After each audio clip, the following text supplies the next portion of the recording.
Tapi sekarang ini mereka sudah tidak mahu lagi digelar ataupun disama dudukkan dengan bahasa Melayu. Walaupun mereka sedar dan mereka akui bahasa Indonesia tu induknya bahasa Melayu. Orang Indonesia punya sikap yang mengatakan kami sudah berlepas. Kami memang datangnya dari bahasa Melayu ataupun bahasa Melayu formal, bahasa Melayu tinggi, bahasa Melayu Riau. Dipanggil bahasa Melayu Riau. Bertitik tolak dari situ mereka nak berlepas.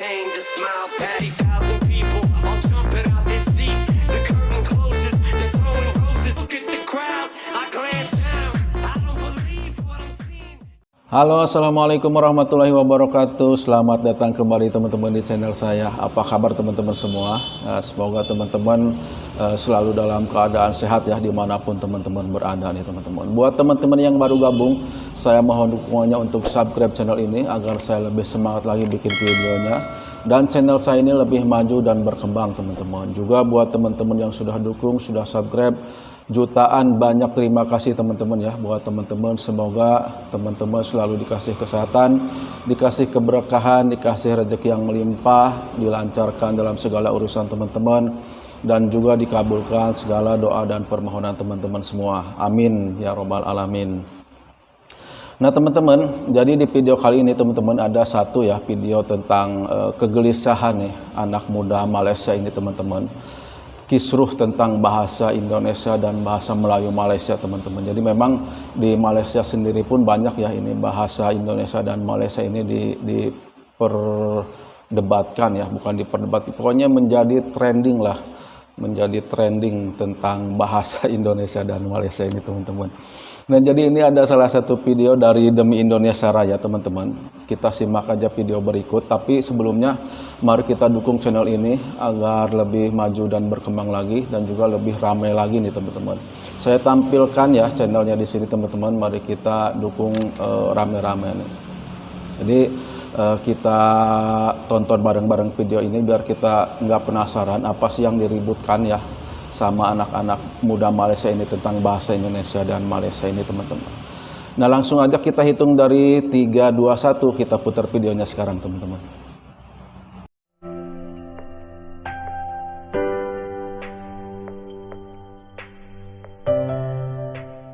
Tajuk dia agak macam spesifik je. Bahasa Indonesia lebih maju berbanding bahasa Melayu, tanda soal. Bila saya dengar je walah bahasa Melayu bahasa Indonesia, satu saja yang berlegar dalam minda saya, itu emosi. Sebab banyak perbincangan antara bahasa Melayu dengan bahasa Indonesia ni hanya berlegar emosi. Pada mereka bahasa Indonesia tu lebih unggul lah. Tapi tak boleh nak salahkan mereka juga kerana mereka memang sudah mengembangkan bahasanya sendirilah. Itu salah satu fakta yang kita perlu terima. Dan satu lagi, bahasa Indonesia ini adalah bahasa yang memang distandarkan ataupun dibakukan dengan acuan bangsa sendiri.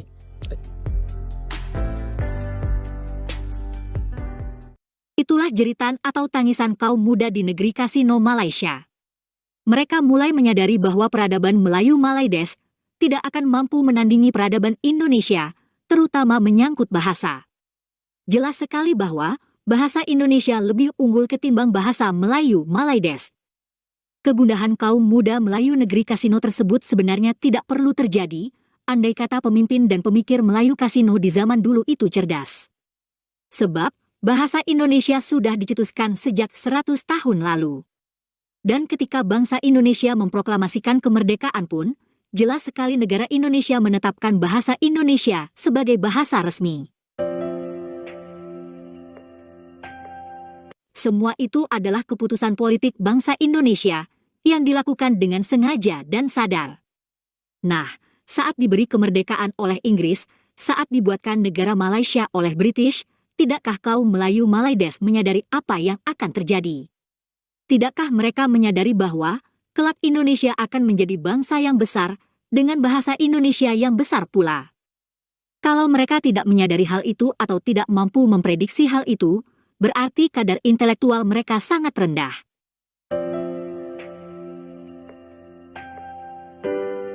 Jadi 1 abad lalu, kaum Melayu negeri Kasino seharusnya sadar bahwa bangsa dan bahasa Indonesia akan jadi besar dan berpengaruh.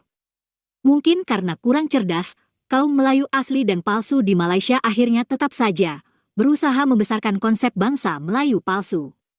Lalu mereka juga berusaha membesarkan bahasa Melayu.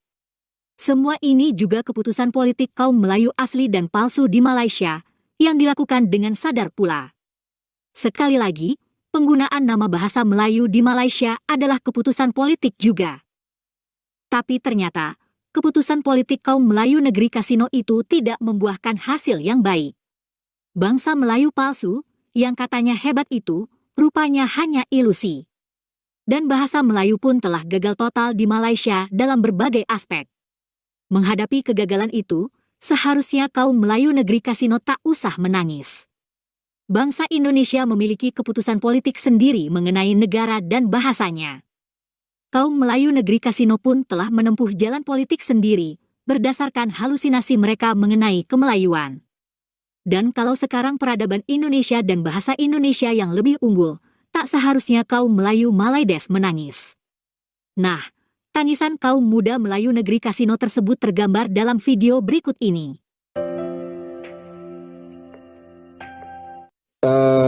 Tajuk dia agak macam spesifik je. Bahasa Indonesia lebih maju berbanding bahasa Melayu, tanda soal. Ya, betul.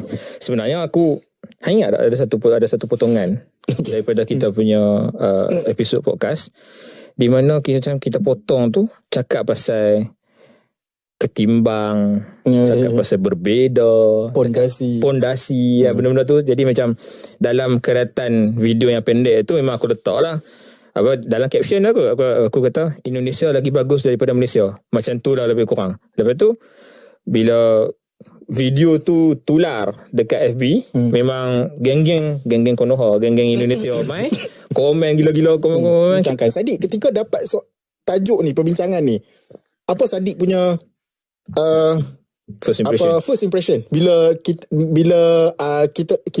buat keputusan untuk bincang pasal tajuk ni? Pertama sekali, bila saya dengar je bahasa Melayu, bahasa Indonesia, satu saja yang berlegar dalam minda saya, itu emosi. Sebab banyak perbincangan antara bahasa Melayu dengan bahasa Indonesia ni hanya berlegar emosi. Okay. Kerana kita ni sudah dihadkan dengan batas bangsa, negara bangsa. Bahasa Indonesia itu pun adalah atas faktor politik bahasa Indonesia yang berindukkan bahasa Melayu. Alright. Tapi sekarang ini mereka sudah tidak mahu lagi digelar ataupun disama dudukkan dengan bahasa Melayu. Walaupun mereka sedar dan mereka akui bahasa Indonesia tu induknya bahasa Melayu. Tetapi mereka kata kami sudah berlepas. Dia kata ada sebahagian sarjana yang mengambil contoh bahasa Melayu, bahasa Indonesia ni umpama macam mana? Bahasa Hindi, bahasa Urdu. Okay. Adakah Pakistan dengan Indonesia yang berbahasa Urdu dengan Hindi ni tak boleh faham sama sendiri? Boleh faham. Tapi mereka tetap memanggil bahasa mereka, ini bahasa Urdu, ini bahasa Hindi. Walhal sama aja dia punya sama. dia Kalau sama aja. Ya. Faham. Sama dia aja. faham. Ya. Okay. Siapa yang cakap macam ni? Yang cakap macam ni adalah salah seorang tokoh sarjana bahasa Indonesia, namanya Mendiang Harimurti Kridalaksana, salah seorang sarjana yang pernah menjadi penasihat kepada DBP juga. Kata beliau dalam bukunya Masa-Masa Awal Bahasa Indonesia, kata beliau, apa yang membedakan menurut beliau bahasa Melayu dengan bahasa Indonesia? Pertama, kata beliau, sikap. Orang Indonesia punya sikap yang mengatakan kami sudah berlepas. Kami memang datangnya dari bahasa Melayu ataupun bahasa Melayu formal, bahasa Melayu tinggi, bahasa Melayu Riau. Dipanggil bahasa Melayu Riau. Bertitik tolak dari situ, mereka nak berlepas. Jadi mereka nak sedikit meminimumkan unsur-unsur Melayu dan memasukkan kosakata daerah, bahasa Jawa, bahasa Sunda. Jadi dia dah jadi bahasa yang berbeza menurut Harimurti Kridalaksana. Namun pada saya lah, namun hal yang patut kita tegaskan adalah tak ada seorang sarjana yang boleh kata bahasa Indonesia bukan berasal dari bahasa Melayu. Itu setuju. Pada mereka bahasa Indonesia tu lebih unggul lah. Tapi tak boleh nak salahkan mereka juga kerana mereka memang sudah mengembangkan bahasanya sendirilah. Itu salah satu fakta yang kita perlu terima. Dan satu lagi, bahasa Indonesia ini adalah bahasa yang memang distandarkan ataupun dibakukan dengan acuan bangsa sendiri. Ini Profesor Asmah sebut dalam Ensiklopedia Bahasa Melayu, kata beliau, bahasa Indonesia ni variasi nasional bahasa Melayu. Dia bahasa Melayu, tapi kenapa panggil variasi nasional? Dia adalah kelainan bahasa tetapi distandard, dibakukan mengikut nasional masing-masing. Jadi beza ke tak bahasa ni? Secara permukaan beza lah. Kita kata begitu je lah, beza lah. Okay. Walaupun ada setengah sarjana bahasa Melayu mengatakan bahasa Indonesia tu asasnya bahasa Melayu lah. Okay. Dan dia menjemput kemarahan lah. Yalah, betul. Orang Indonesia akan menyerang lah. Akan kata bukan. Dan niat saya nak jelaskan saja. Bukan untuk merendahkan bahasa Indonesia, cuma perspektif sarjana kita. Prof Awang, Datuk Seri Profesor Emeritus Dr. YB Senator kita, Prof Awang, sebut dalam bukunya Warna dan Suasana Perancangan Bahasa Melayu di Malaysia. Kata beliau, bila sebut saja bahasa Melayu, apa kita faham? Bahasa satu Nusantara. Itu perspektif kita. Okay. Bila sebut bahasa Melayu, bukan kita skop kan bahasanya orang Malaysia.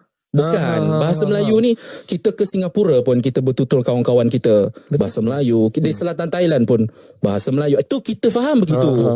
Cuba saya nak gambarkan pergeseran tu kenapa. Itu saja.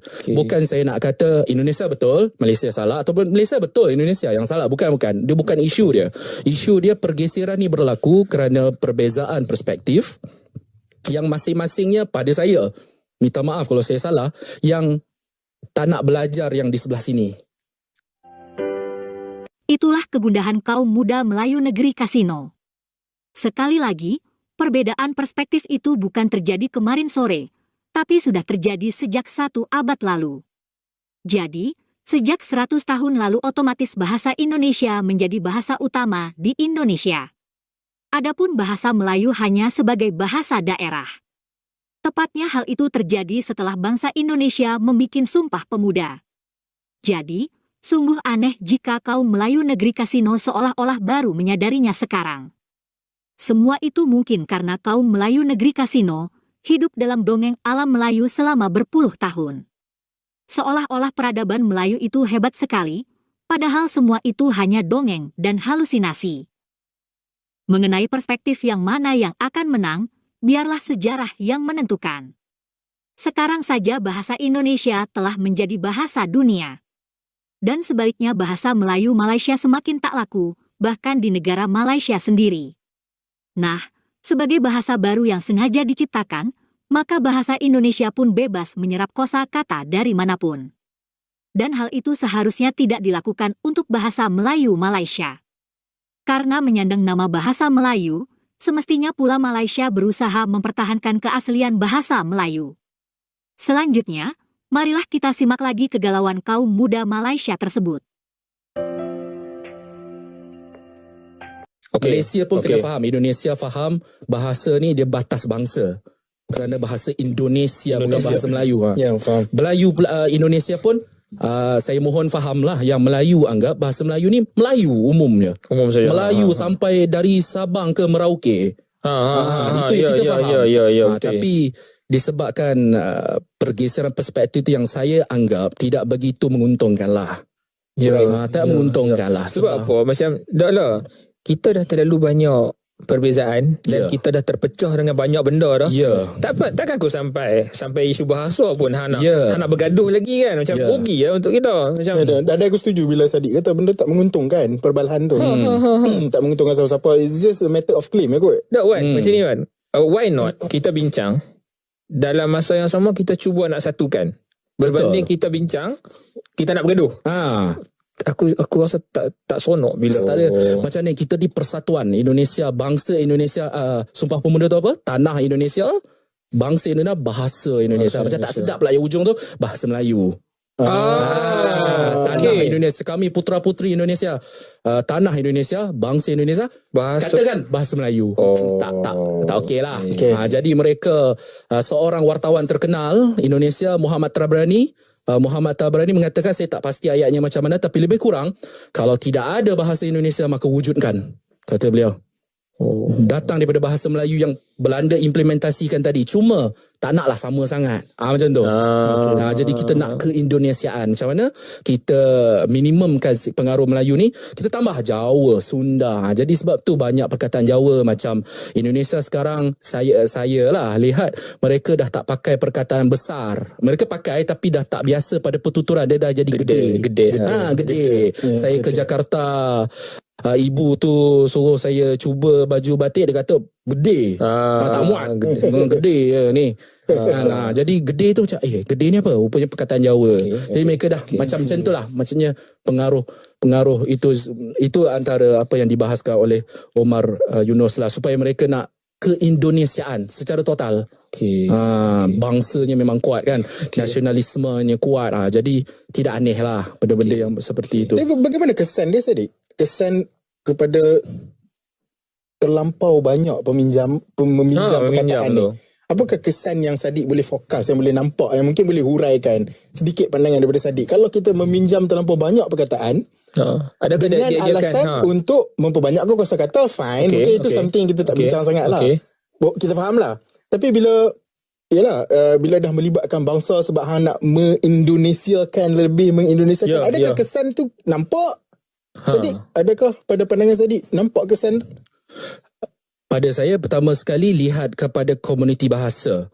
Dekat Malaysia ni, salah satu faktor lah, ni nak bawa kepada Indonesia tadi, Malaysia, salah satu faktor orang Melayu suka merojakkan bahasa. Sebab orang Melayu ni bilingual. Dia cakap Melayu, cakap Inggeris. Lepas tu dia pula banyaklah menonton kandungan-kandungan media sosial berbahasa Inggeris sebagai. Jadi memang itu akan berlaku. Indonesia, mereka ni tidak ramai yang berbahasa ibundakan bahasa Indonesia. Yang lebih ramai itu bahasa Jawa. Jadi sebab itu nampak pengaruh dia tu. Jadi mereka ni bilingual dengan kita. Kita bilingual bahasa macam global, bahasa Inggeris semua. Mereka bilingualnya mereka ialah bahasa daerah. Bahasa Sunda dan sebagainya lah. Begitulah kegundahan kaum muda di negara Malaides. Terima kasih sudah menonton sajian kami. Sampai jumpa lagi. Jadi itu teman-teman ya, video yang udah kita saksikan ini. Bagaimana nih komentar teman-teman tentang video ini teman-teman dari Demi Indonesia Raya ini. Ya, memang bahasa Indonesia itu ya sudah ada sejak tahun 1928 pada saat diadakannya Sumpah Pemuda teman-teman. Dan diresmikan menjadi bahasa Indonesia pada tahun 1945.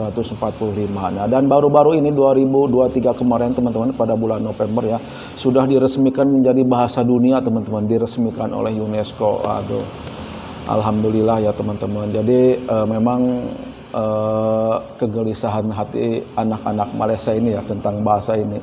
Katanya kalau dengar kekisruhan bahasa Indonesia dan bahasa Melayu itu dia bergejolak hatinya teman-teman. Cuman emosi itu yang ada. Nah, tapi memang itu kenyataannya ya, bahasa Indonesia itu sudah terlepas dari bahasa Melayu, sudah resmi menjadi bahasa Indonesia teman-teman. Nah, jadi buat teman-teman silahkan komentarnya, tulis di kolom komentar untuk pendapat tentang video ini teman-teman. Dan sampai di sini dulu teman-teman video saya hari ini. Semoga kita selalu dalam keadaan sehat walafiat ya, dimurahkan dalam segala rezeki, dilancarkan dalam segala urusan kita.